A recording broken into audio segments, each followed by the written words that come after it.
Rise and grind, trading family.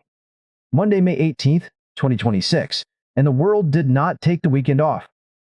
Futures are red. The 30-year Treasury crossed 5%, and someone put a drone on a nuclear reactor in the United Arab Emirates. We went from blockade to mines to Navy shots to a drone on the Baraka reactor. That is the category jump. Buckle up. Quick disclaimer before we get into it. Nothing we say on this show is financial advice. We're two traders talking through what we see, not telling you what to do with your money. All right, trading family. Let me show you the staircase. This escalation has steps, and you need to see each one. Step 1. Blockade. Houthis closing shipping lanes. The world's watching, nobody's panicking yet. Step 2. Mines in the shipping lanes. Now, you're paying attention. Step 3. Navy exchange of fire. Now, it's kinetic. Step 4. Drone strike on the Baraka nuclear plant in the United Arab Emirates. That is not the same category of event. That is a different game entirely. Saudi Arabia intercepted 3 more drones launched from Iraq overnight. This is not cooling down. Trump said, and I want to give this enough context, he said there won't be anything left of them. That's a presidential war statement on social media. On a Sunday. Unconfirmed reports of a $53 million position placed ahead of Trump's address. If true, that's front-running a presidential war speech. Worth noting, in the same week, regulators are going dark. One sentence. Moving on. Here's the intelligence layer on why there's no deal coming. The PB's assessment is that Iran is calculating on November, not a ceasefire. Their read, outlast Trump to the midterm elections. Turn this into a domestic political problem before it becomes a military failure for Tehran. China has been routing man-portable air defense systems through third-party countries into Iran. It's deniable, but it's documented. Intelligence assessment finding, no military path to victory. For either side. That is the baseline. Two parties who both believe they're winning don't make deals. That's not pessimism. That's a negotiating structure. And here's where the math breaks. Trump says 2 to 3 weeks. Iran says 6 months. Those timelines cannot both be true. Every ceasefire headline has been a rally trap. This is the 10th test of that thesis. 10th.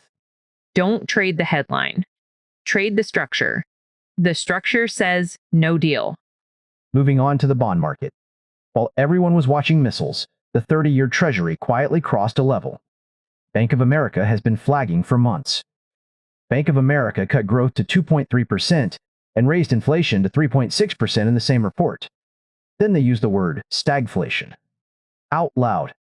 You don't fade that. When a major bank uses that word in print, the conversation has officially changed. TB, you've been on this math for a week. Here's the equity risk premium and why it matters for your actual portfolio. 30-year treasuries are paying 4.62% risk-free. Stocks are at 45 times forward earnings. That gives you an earnings yield of roughly 2.2%. Why would you own stocks when the United States government is paying you 4.62 to do nothing? That's not rhetorical. That's the institutional calculus right now. Mike Jones confirmed 30-year above 5% as the critical level. We're sitting in it. And this isn't just a United States story. Japan's 30-year government bond is at levels not seen since 1999. The Kospi in South Korea fell 10% in 2 trading days. European futures opened down 1% this morning. This is institutional money, de-risking across every geography simultaneously. Deliberate repositioning, not panic.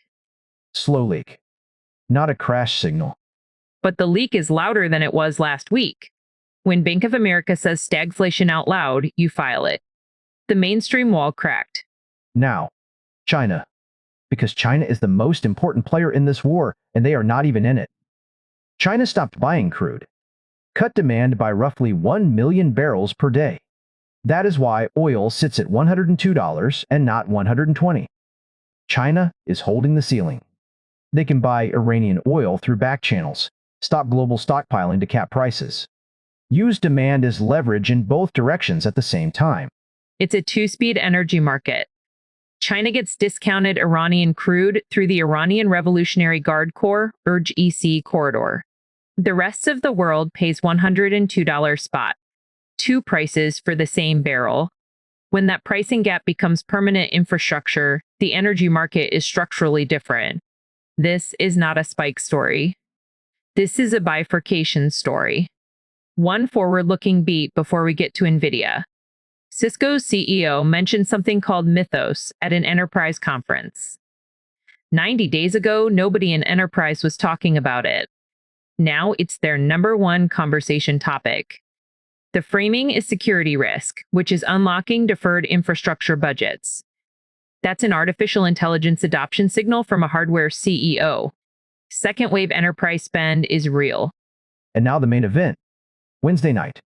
NVIDIA, ticker NVDA, reports earnings into the worst possible macro backdrop of the year. Analyst consensus $78.8 billion in revenue. Earnings per share at $1.77. The problem is, the street is sitting $400 million above Jensen Huang's own guidance midpoint. Expectations are stretched before the call even starts. And here is the most important verified data point. Zero H200 chip purchases made, despite approvals from 10 firms after the summit. The approvals happened. The purchases did not. Menu versus meal is still the right frame. 3 things to watch Wednesday. Gross margin, the second quarter revenue guide, and China commentary. NVIDIA has excluded China from forward guidance since the H20 restrictions hit. If Jensen opens that door Wednesday, that's upside surprise. If he hedges, 230 becomes 200. Worth noting too, historically, NVIDIA beats earnings and then sells off for weeks after. That pattern is documented. Wednesday night, Jensen either shows the receipts from Beijing or he doesn't. No middle ground on this one. Someone bought NVIDIA 230 calls expiring Tuesday, the day before earnings, at 3.1 times normal volume. That is a bet on a pre-earnings pop, not a post-earnings hold. Quick note, that Google TurboQuant story being recirculated this week is a 7-week-old story from March being recycled by lazy aggregators. It hits inference memory only, not training high bandwidth memory. Not the NVIDIA story. Set it aside. Micron, CEO, confirmed all 2026 supply is sold out. If Micron drops this week, that's war macro, not demand destruction. Different trade entirely. Home Depot reports Tuesday before the bell. If they guide down on housing, the consumer story just got worse heading into everything else this week. And Wednesday is bigger than just NVIDIA. Federal Open Market Committee, FOMC, minutes drop at 2 p.m. Eastern. That's 3 hours before Jensen takes the stage.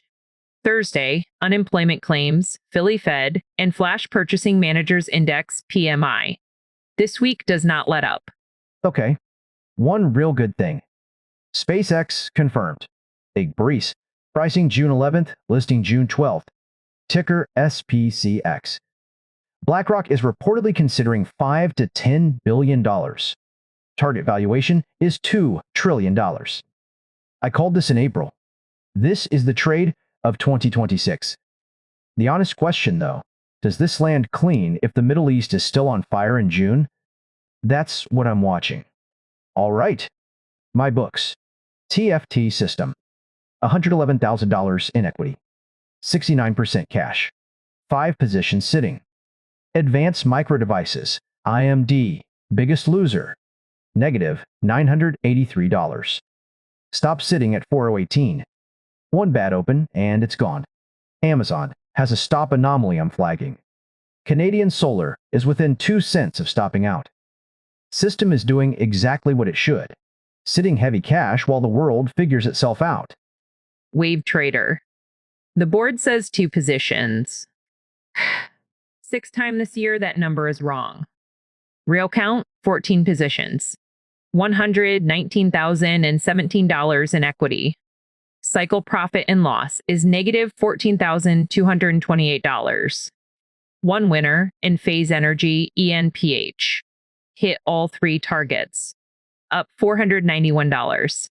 Worst bleeders, Intel down 15.7%, negative $3,766. Energy fuels down 20.7%, negative $2,689. Uranium trio all underwater. 4 new entry triggers queued for today. It reads math, not the headlines. 14 positions, 1 winner. Moving on. Here's what we're watching this week. NVDA Wednesday. Gross margin and China commentary are your tells. 400 million above guidance midpoint means the miss bar is lower than most people think. Home Depot, Tuesday morning, guide down on housing and the consumer read changes heading into a week already loaded with macro. 30-year Treasury above 5%. If it holds into Friday, that slow leak gets significantly louder. And oil at 102, if it breaks above and holds, China's demand ceiling is losing ground. If you're sitting in cash right now, that is a position. Don't let anyone tell you're missing out. The system doesn't apologize for caution. Neither should you. This is Trading Floor.